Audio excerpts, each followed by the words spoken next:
नमस्कार विद्यार्थी मित्रांनो, स्वागत आहे आपलं पुन्हा एकदा महाराष्ट्रातल्या पहिल्या मराठी क्लासच्या युट्यूब चॅनलवरती. विद्यार्थी मित्रांनो, तुम्हा सर्वांसाठी एक महत्त्वाची बातमी घेऊन आलेलो आहे. ती म्हणजे जे तुमचा कॅप राऊंड 4 होणार होता, त्या कॅप राऊंडची जी ॲडमिशनचे शेड्यूल होतं, ते कॅप राऊंडच्या ॲडमिशनचे शेड्यूल हे तुम्हाला 5 सप्टेंबरला सीईटी सेलकडनं टाकण्यात आलं होतं. नोटीस नंबर 13 मध्ये ॲडमिशन फॉर कॅप राऊंड 4 चं शेड्यूल आपल्याला देण्यात आलेलं होतं. पण काही कारणास्तव जे शेड्यूल आहे ते शेड्यूल आता पोस्टपोन झालेलं असून दिलेल्या शेड्यूलवरती जी तुमची ॲडमिशनची प्रोसेस आहे कॅप राऊंड 4 वरती ती होणार नाही. तर जे नवीन शेड्यूल येणार आहे, त्या नवीन शेड्यूलच्या हिशोबानं तुमचे कॅप राऊंड 4 हे सुरू राहील.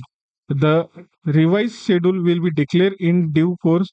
Candidates are advised to regular visit the official website of State CET Cell for further update. म्हणजेच काय, तर सीईटी सेलकडनं पुढील अपडेट येईल कॅप राऊंड 4 कधी होणार आहे.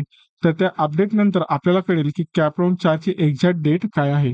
काही चेंजेस होत असतील किंवा तुमच्या पुढील शेड्यूलमध्ये काहीतरी चेंज होणार असेल, या हिशोबानं किंवा या कारणामुळं तुमचं जे कॅप राऊंड 4चं जे ॲडमिशन शेड्यूल आहे ते पोस्टपोन झालेलं आहे.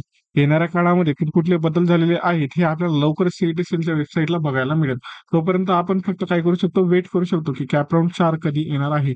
तरीही तुम्हाला ॲडमिशनच्या संबंधित काही समस्या असेल, काही शंका असेल, काही डाऊट असेल तर तुम्ही कमेंट सेक्शनमध्ये मला विचारा. मी नक्कीच त्या तुमच्या समस्या सोडवण्याचा प्रयत्न करेन. Till then friends, take care.